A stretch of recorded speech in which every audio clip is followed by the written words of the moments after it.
Hello दोस्तों, YouTube channel के इस प्लेटफॉर्म पर आप सभी लोगों का दिल खोलकर स्वागत है। दोस्तों, आप सभी लोग बीपीएससी ट्री 3.0 या 4.0 की तैयारी कर रहे होंगे। तो दोस्तों, बीपीएससी 2018 में जो बीपीएससी के द्वारा परीक्षा कराई गई थी, उस प्रश्न पत्र का सलूशन इस वीडियो में आप लोगों को देखने को मिलेगा। दोस्तों, अगर आप टीचर की एग्ज़ाम की बीपीएससी के द्वारा कराई जा रही सभी एग्ज़ामों की आप तैयारी कर रहे हैं, तो ये वीडियो आप लोगों के लिए बहुत ही हेल्पफुल होगी। तो चलिए दोस्तों, बिना किसी देरी के हम लोग अपने वीडियो को शुरू करते हैं और अपने पहले ही प्रश्न की तरफ बढ़ते हैं। और हमारा पहला प्रश्न है, कह रहा है कि स्वामी सहजानंद सरस्वती ने एक पत्रिका का प्रकाशन किया था जिसका नाम था जन क्रांति, हुंकार, कृषक समाचार, विद्रोही। और ऑप्शन नंबर ई कह रहा है कि इनमें से कोई नहीं या इनमें से एक से अधिक। तो दोस्तों, पहले नंबर का प्रश्न को आप लोगों को बताना है कि ऐसी कौन सी पत्रिका थी जो स्वामी सहजानंद सरस्वती के द्वारा प्रकाशित की गई थी।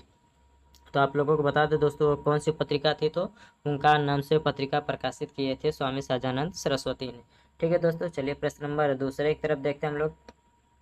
दूसरा प्रश्न कह रहा है कि पटना में 1913 में अनुशीलन समिति की एक शाखा की स्थापना किसने की थी। रेवती नाग, यदुनाथ सरकार ने, सचिंद्र नाथ सन्याल ने, मजहरुल हक ने। और ऑप्शन नंबर ई कह रहा है कि इनमें से कोई नहीं या एक से अधिक। तो दोस्तों, पटना में वर्ष 1913 में जो अनुशीलन समिति की एक शाखा सचिंद्र नाथ सन्याल ने स्थापित की थी। किसने दोस्तों? तो सचिंद्र नाथ सन्याल ने स्थापित की थी। यानी कि हमारा जो ऑप्शन नंबर हो जाएगा क्या हो जाएगा, तो सी की तरफ चला जाएगा। दोस्तों, अगर आप लोगों ने सी इस प्रश्न का टिक किया है तो दोस्तों बिल्कुल सही जवाब है। चलिए प्रश्न नंबर तीसरा देख लेते हैं। कह रहा है कि वर्ष 1922-23 में मुंगेर में किसान सभा का गठन किसने किया था। स्वामी सहजानंद सरस्वती ने, श्री कृष्ण सिंह ने, मोहम्मद जुबैद और के.एन. सिंह। तो ऑप्शन नंबर ई कह रहा है कि इनमें से कोई नहीं या इनमें से एक से अधिक। ठीक है दोस्तों, तो आप लोगों को बताना है दोस्तों कि इस 3 नंबर में कौन सा सही होगा। तो दोस्तों, 3 नंबर की बात किया जाए दोस्तों, तो इनमें से एक से अधिक सही जवाब हो जाएगा।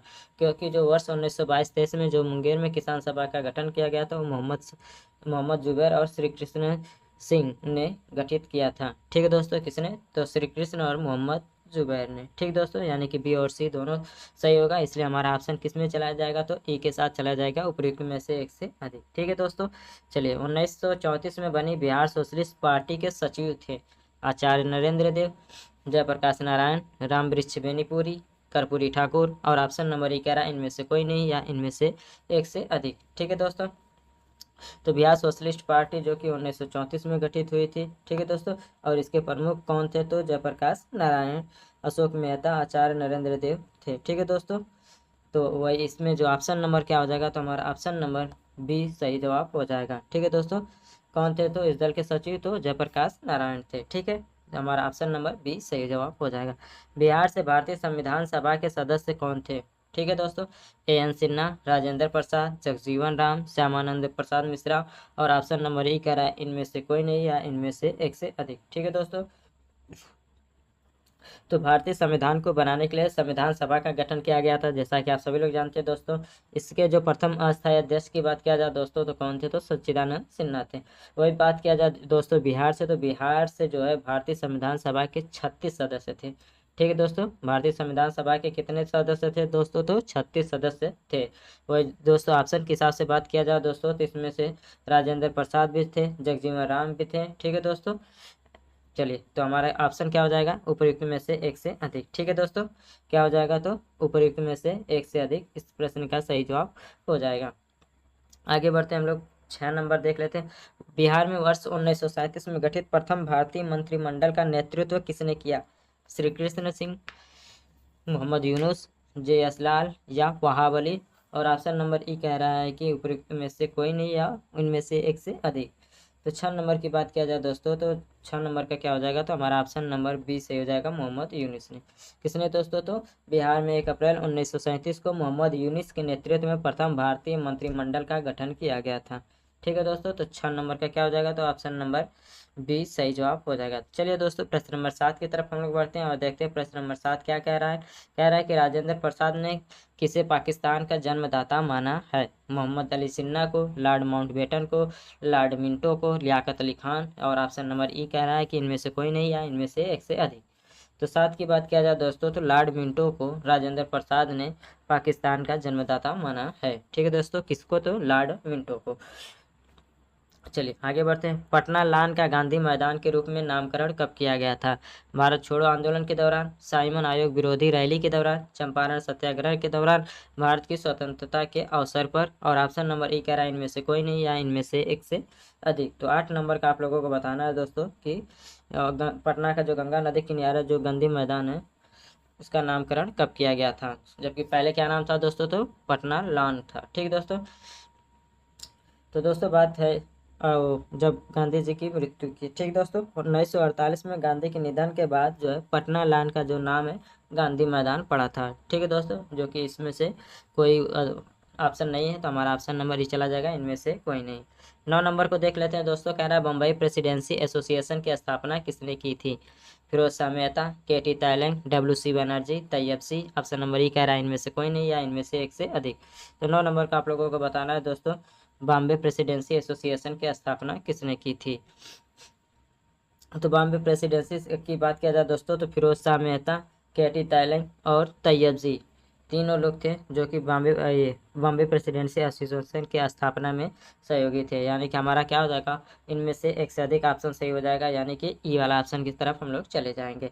इंपीरियल कैडेट कॉर्प्स की स्थापना किसने की थी? 10 नंबर का आप लोगों को बताना है दोस्तों। तो 1904 में, ठीक है दोस्तों, इंपीरियल कैडेट कॉर्प्स की स्थापना लॉर्ड कर्जन ने की थी। ठीक है दोस्तों, कब किया गया था? तो 1904 में। किसने किया था? तो लॉर्ड कर्जन ने, यानी कि हमारा ऑप्शन नंबर बी सही जवाब हो जाएगा। चलिए आगे बढ़ते। बंगाल विभाजन की घोषणा की गई थी 19 जुलाई 1905 में, 7 अगस्त 1905 में, 15 अगस्त 1905 में, 16 अक्टूबर 1905 में। तो बंगाल विभाजन की जो घोषणा किया गया था दोस्तों 19 जुलाई 1905 में। कब दोस्तों? तो 19 जुलाई 1905 में घोषणा की गया था। वही प्रभावी रूप से लागू कब किया गया था दोस्तों? तो 16 अक्टूबर 1905 में प्रभावी रूप से लागू कर दिया गया था।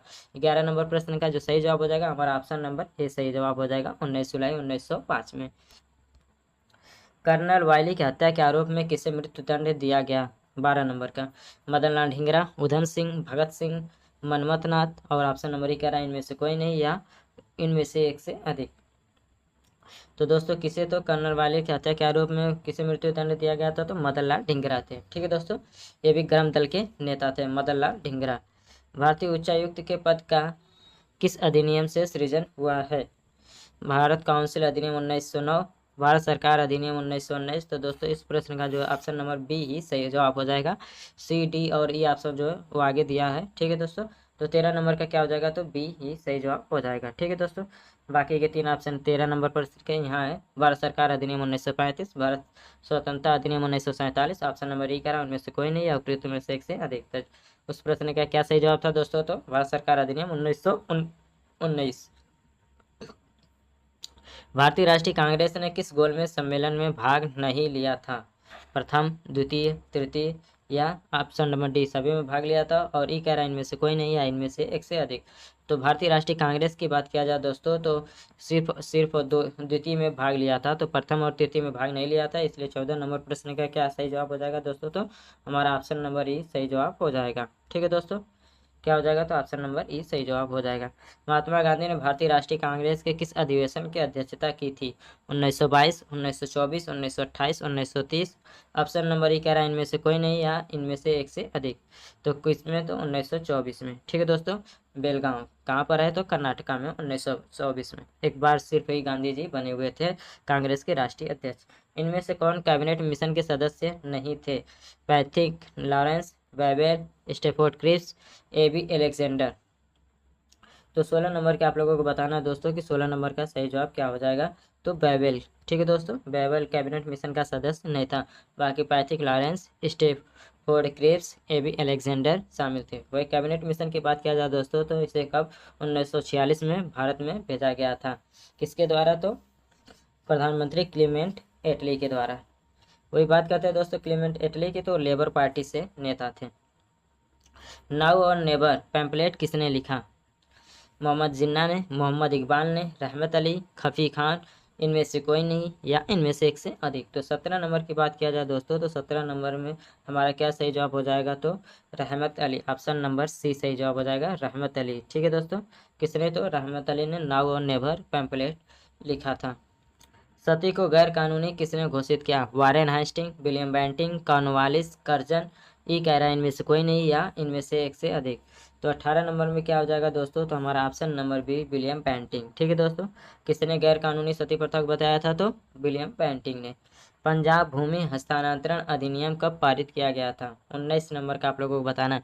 वर्ष 1850, वर्ष 1895, वर्ष 1900, वर्ष 1905। और ई कह रहा है इनमें से कोई नहीं या इनमें से एक से अधिक। तो 19 नंबर का क्या सही जवाब हो जाएगा दोस्तों, तो हमारा ऑप्शन नंबर सी सही जवाब हो जाएगा। चलिए आगे बढ़ते हैं, प्रश्न नंबर 20 देख लेते हैं। राज्य विभाग की स्थापना किसकी अध्यक्षता में की गई, महात्मा गांधी, जवाहरलाल नेहरू, जीबी पंत, सरदार पटेल। ठीक है, तो 20 नंबर का आप लोगों को बताना है कि क्या सही जवाब होगा। तो 20 नंबर में हमारे कौन सा सही जवाब हो जाएगा दोस्तों, तो सरदार पटेल। ठीक है दोस्तों, हमारा ऑप्शन नंबर डी सही जवाब हो जाएगा। एक संख्या को, चलिए दोस्तों, मैथ और करंट अफेयर के सवालों को इस वीडियो में हम स्किप कर देंगे। ठीक है, चलिए आगे बढ़ते हैं हम लोग। प्रश्न नंबर 31 देख लेते हैं। घड़ी में प्रयोग होने वाले क्वार्ट्ज क्रिस्टल होते हैं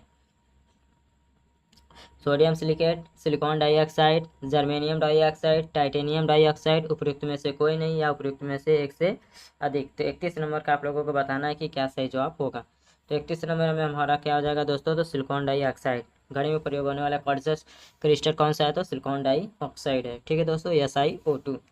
चलिए आगे बढ़ते हैं। 32 नंबर की ब्रोमीन होती है रंगहीन गैस, भूरी गैस, अत्यंत ज्वलनशील गैस या लाल द्रव। और ऑप्शन नंबर ही कह रहा है उपरोक्त में से कोई नहीं या उपरोक्त में से एक से अधिक। तो 32 नंबर की बात किया जाए दोस्तों, तो 32 नंबर का क्या हो जाएगा, तो हमारा ऑप्शन नंबर डी लाल द्रव। ठीक है दोस्तों, क्या हो जाएगा, तो ब्रोमीन जो है सामान्य ताप पर गहरे लाल रंग का द्रव होता है। ठीक है, वेल्डिंग में प्रयोग होने वाली गैस है ऑक्सीजन तथा हाइड्रोजन, ऑक्सीजन तथा नाइट्रोजन, ऑक्सीजन तथा एसिटिलीन, हाइड्रोजन तथा एसिटिलीन। ठीक दोस्तों, तो 33 नंबर की बात किया जाए दोस्तों, तो 33 नंबर का जो हमारा ऑप्शन नंबर सी हो जाएगा, ऑक्सीजन एवं एसिटिलीन होता है। चलिए दोस्तों, गैल्वेनाइज्ड लोहे के पाइप पर परत होता है जस्ते की, पारे की, लेड की, क्रोमियम की या उपयुक्त में से कोई नहीं, उपयुक्त में से एक से अधिक। तो 34 नंबर की बात किया जाए दोस्तों, तो गैल्वेनाइज्ड जो लोहा होता है उस पर जस्ते की परत चढ़ाई जाती है जिससे कि उस पर जंग न लगे। ठीक है दोस्तों, या जंग से बचाया जा सके। दृश्य स्पेक्ट्रम के तरंगदैर्ध्य की सीमा है 1300 एंगस्ट्रॉम से 3900 एंगस्ट्रॉम, 3900 एंगस्ट्रॉम से 7600 एंगस्ट्रॉम, 7800 एंगस्ट्रॉम से 8200 एंगस्ट्रॉम, 8500 एंगस्ट्रॉम से 9800 एंगस्ट्रॉम। ऑप्शन नंबर ही करा उपयुक्त में से कोई नहीं, उपयुक्त में से एक से अधिक। तो 35 नंबर में जो हो जाएगा दोस्तों, हमारा ऑप्शन नंबर क्या हो जाएगा, तो बी सही जवाब हो जाएगा। 3900 से 7600 एंगस्ट्रॉम के बीच क्या हो जाता है, तो दृश्य स्पेक्ट्रम का तरंगदैर्ध्य की सीमा होती है। कपड़े साफ करने में प्रयोग होने वाला डिटर्जेंट है कार्बोनेट, बाइकार्बोनेट, बिस्मथेट, सल्फोनेट। उपयुक्त में से कोई नहीं, उपयुक्त में से एक से अधिक। तो 36 की बात किया जाए दोस्तों, तो सल्फोनेट होता है। क्या होता है दोस्तों, तो सल्फोनेट का प्रयोग किया जाता है। वह तत्व जो मानव पसीने के माध्यम से उत्सर्जित होता है। क्या गंधक का उत्सर्जन होता है, लोहे का, मैग्नीशियम का, जस्ता का। ऑप्शन नंबर ई कह रहा है इनमें से कोई नहीं या इनमें से एक से अधिक। तो 37 की बात किया जाए दोस्तों, तो मानव के पसीने के माध्यम से मैग्नीशियम तत्व का उत्सर्जन होता है। ठीक है दोस्तों, किसका, मैग्नीशियम तत्व का उत्सर्जन होता है और इसके अतिरिक्त गंधक भी होता है, यानी कि मैग्नीशियम और गंधक। ठीक है दोस्तों, मैग्नीशियम और गंधक, यानी कि दो ऑप्शन सही हो जा रहा है, यानी कि इनमें से एक से अधिक इस प्रश्न का बिल्कुल सही जवाब हो जाएगा। तो दोस्तों, मानव के पसीने से कौन सा उत्सर्जन होता है, तो गंधक का भी उत्सर्जन होता है, मैग्नीशियम का भी उत्सर्जन होता है। लोहा तो निकलेगा नहीं। ठीक दोस्तों, जस्ता भी नहीं निकलेगा। ठीक है, हमारा ऑप्शन नंबर 37 का क्या हो जाएगा, तो ये सही जवाब हो जाएगा। 38 की बात किया जाए दोस्तों, तो नीला थोथा रासायनिक रूप से है sodium sulphate, nickel sulphate, copper sulphate, iron sulphate. और उपयुक्त में से कोई नहीं, उपयुक्त में से एक से अधिक। तो 38 की बात किया जाए दोस्तों, तो 38 का हमारा क्या हो जाएगा, option number C, copper sulphate को क्या बोलते हैं, तो नीला थोथा के नाम से जाना जाता है। ठीक, तो 38 का सी सही जवाब हो जाएगा।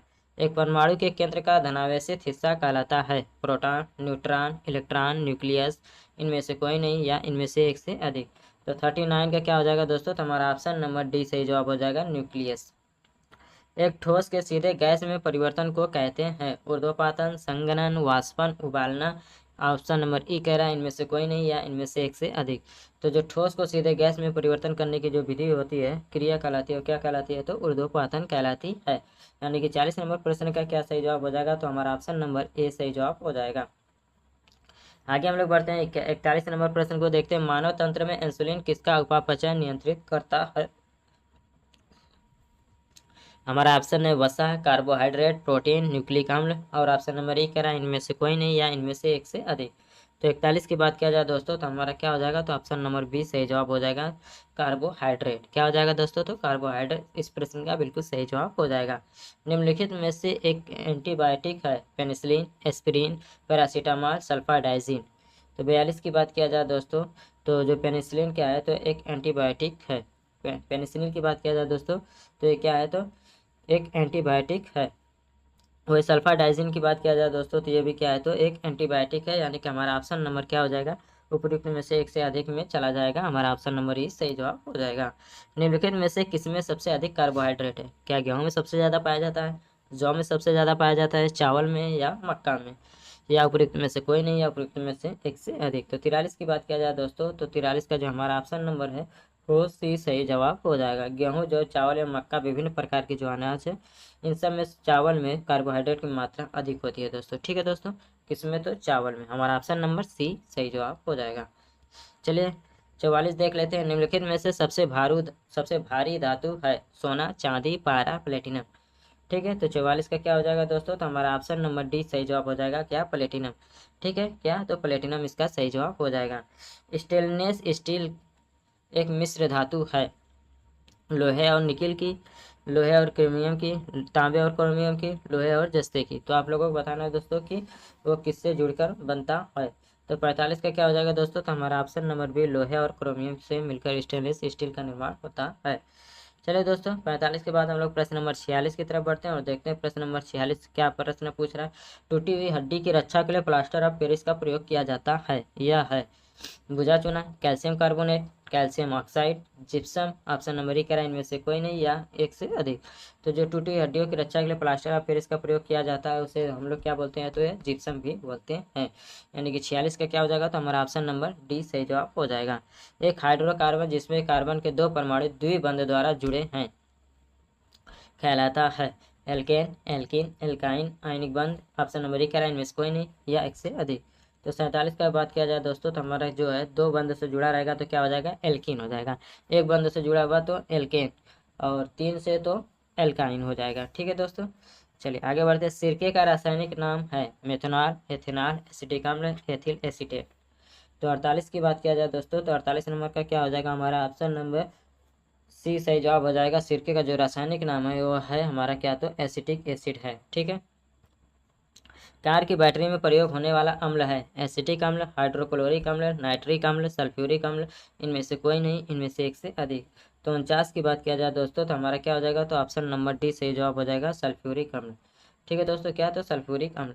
सोडा वाटर की बोतल खोलने पर निकलने वाली गैस है carbon dioxide, hydrogen, nitrogen, sulphur dioxide. इनमें से कोई नहीं या एक से अधिक। तो कौन सा पाया जाता है दोस्तों, तो कार्बन डाइऑक्साइड पाया जाता है। 50 का क्या हो जाएगा, तो हमारा ऑप्शन नंबर ए सही जवाब हो जाएगा। सोडा वाटर की जो बोतल से खोलने पर कार्बन डाइऑक्साइड गैस का निष्कासन होता है। चलिए दोस्तों आगे हम लोग बढ़ते हैं।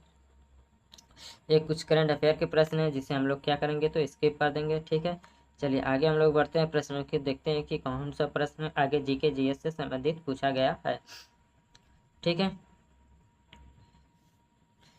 प्रश्न नंबर 72 देख लेते हैं हम लोग कि बिहार के निम्नलिखित में से कौन सा जिला नेपाल के साथ सीमा साझा नहीं करता है। 72 नंबर का आप लोगों को बताना है कि कौन सा सीमा ऐसा है, जिला है जो कि नेपाल के साथ साझा नहीं किया। मधुबनी, किशनगंज, सीतामढ़ी, पूर्णिया। तो 72 की बात किया जाए दोस्तों तो पूर्णिया जो है कि वह नेपाल से सीमा साझा नहीं करता है, जबकि किससे करता है, तो बंगाल से करता है। निम्नलिखित में से कौन सा भारत के बिहार राज्य में मौजूद एकमात्र यूनेस्को विश्व धरोहर है। महाबोधि विहार, नालंदा में बौद्ध मठ, विक्रमशिला मठ का प्राचीन स्थल, शेरशाह सूरी का मकबरा। ठीक है दोस्तों, तो गया में स्थित क्या है, तो महाबोधि विहार एवं नालंदा स्थित में जो बौद्ध मठ है इन सभी लोगों के क्या है, तो यूनेस्को के विश्व धरोहर में शामिल किया गया है। ठीक है दोस्तों, तो दो ही ऑप्शन से आपको लग गया कि हमारा क्या हो जाएगा, तो एक से अधिक हो जाएगा। हमारा ऑप्शन नंबर ई सही जवाब हो जाएगा। आगे के ऑप्शन को देखने की भी जरूरत नहीं है दोस्तों। ठीक है दोस्तों, चलिए आगे बढ़ते हैं। दक्षिण एशियाई समुद्र क्षेत्र में तेल, इस प्रश्न को छोड़ दीजिए, कुछ करंट अफेयर से संबंधित बीच बीच में दे रहा है। बाढ़ सुपर थर्मल पावर स्टेशन प्रश्न नंबर 78 किस राज्य में स्थित है। ठीक है दोस्तों, 78 नंबर का बताना है। क्या बिहार में है, कर्नाटक में है, राजस्थान में है, पंजाब में है? तो कहाँ पर है दोस्तों? तो बिहार में। कहाँ पर दोस्तों? तो बिहार में है। चलिए आगे बढ़ते हैं हम लोग। अब यहाँ से हमारा क्या आ जाएगा? तो जीके जीएस से प्रश्न शुरू हो जाएंगे। सिंधु घाटी सभ्यता की सबसे महत्वपूर्ण विशेषता है। 81 नंबर का आप लोगों को बताना है कि क्या विशेषता प्रमुख है। क्या पक्की ईंट से बनी इमारत थी? हाँ, यानी कि हमारा ऑप्शन नंबर ए ही सही जवाब हो जाएगा। चलिए आगे बढ़ते हैं। मेगास्थनीज दूत था सेलुकस का, सिकंदर का, डेरियस का, यूनानियों का? इनमें से कोई नहीं, या उपयुक्त में से एक से अधिक। तो 82 नंबर की बात किया जाए दोस्तों तो मेगास्थनीज जो है सेलुकस का दूत था। कौटिल्य की पुस्तक अर्थशास्त्र किस विषय पर आधारित है? आर्थिक संबंध, शासनकाल के सिद्धांत और अभ्यास, विदेश नीति, धन संचय? उपयुक्त में से कोई नहीं, उपयुक्त में से एक से अधिक। तो 83 नंबर की बात किया जाए दोस्तों शासन कला के सिद्धांत और अभ्यास से संबंधित है। त्रिपिटक किसकी धार्मिक पुस्तक है? जैन, हिंदू, पारसी, बौद्ध? तो त्रिपिटक की बात किया जाए दोस्तों तो किसका है? सभी लोग जानते हैं, बौद्ध धर्म से संबंधित है। अशोक के धर्म का मूल संदेश है राजा के प्रति वफादारी, शांति एवं अहिंसा, बड़ों का सम्मान, धार्मिक सहनशीलता? इनमें से कोई नहीं, या इनमें से एक से अधिक। तो 85 का क्या हो जाएगा दोस्तों? तो हमारा ऑप्शन नंबर ई सही जवाब हो जाएगा। ठीक है। मौर्य समाज का 7 वर्गों में विभाजन का विशेष रूप से उल्लेख किया गया है। किसमें? कौटिल्य के अर्थशास्त्र में, अशोक के शिलालेखों में, पुराणों में, मेगास्थनीज की पुस्तक में? तो दोस्तों किसमें है? तो मेगास्थनीज की पुस्तक इंडिका में उसका उल्लेख किया गया है। चलिए प्रश्न नंबर 87 देख लेते हैं। प्रसिद्ध चीनी यात्री फायान ने किसके शासनकाल में भारत की यात्रा की थी? Chandragupta first, Chandragupta second, Ramagupta, Shrigupta? तो 87 नंबर की बात किया जाए दोस्तों तो हमारा ऑप्शन नंबर बी सही जवाब हो जाएगा। चंद्रगुप्त द्वितीय के समय में जो प्रसिद्ध चीनी यात्री फायान है भारत आया हुआ था। चोल काल किसके लिए प्रसिद्ध था? ग्राम पंचायत, राष्ट्रकूट, राजवंश के साथ युद्ध, श्रीलंका के साथ व्यापार, तमिल संस्कृति की उन्नति? उपयुक्त में से कोई नहीं, उपरोक्त में से एक से अधिक। तो 88 नंबर की बात किया जाए दोस्तों तो हमारा क्या हो जाएगा? तो ऑप्शन नंबर ए सही जवाब हो जाएगा, ग्राम पंचायत। दक्षिण भारत के मंदिरों के आकर्षक द्वार क्या कहलाते हैं? शिखर, गोपुरम, देवालय, मंडप? तो 89 की बात किया जाए दोस्तों तो क्या बोलते हैं? तो गोपुरम बोलते हैं। विजयनगर साम्राज्य का अवशेष कहाँ मिलता है? बीजापुर, गोलकुंडा, हम्पी, बड़ौदा? इनमें से कोई नहीं, इनमें से एक से अधिक।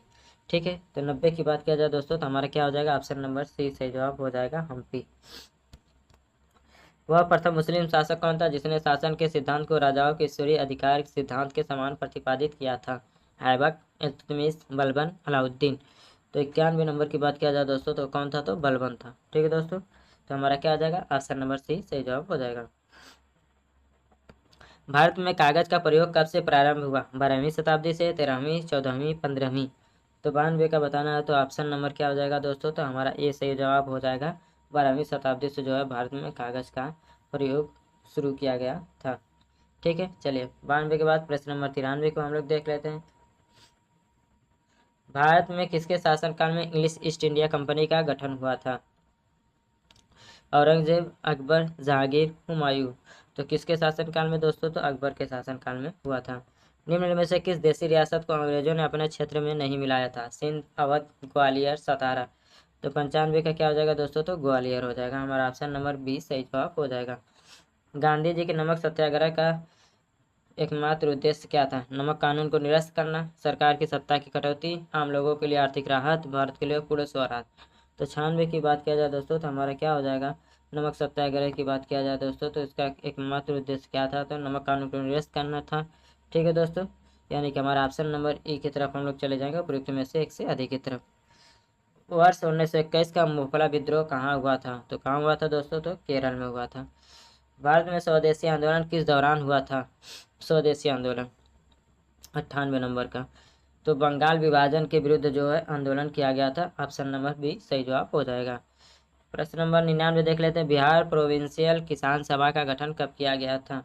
99 नंबर की बात किया जाए दोस्तों वर्ष 1929, 1930, 1931, 1932? तो कब हुआ था दोस्तों? तो 1929 में। किस अधिनियम के तहत बिहार एक अलग राज्य बना? भारत सरकार अधिनियम 1935, 1919, 1909, 1947? तो दोस्तों 1912 में बिहार बना, तो जब कोई अधिनियम आया होगा तो उससे पहले यानी कि 1909 इस ऑप्शन में दिया हुआ है। यानी कि भारत सरकार अधिनियम 1935 है, भारत सरकार अधिनियम 1919 भी है, यानी कि हमारा ऑप्शन नंबर क्या हो जाएगा, तो ए सही जवाब हो जाएगा। अधिनियम की बात पूछ रहा है तो 1935 हो जाएगा। ठीक है, तो ये 100 प्रश्न थे। 50 प्रश्नों को हम लोग दूसरे वीडियो में देखेंगे।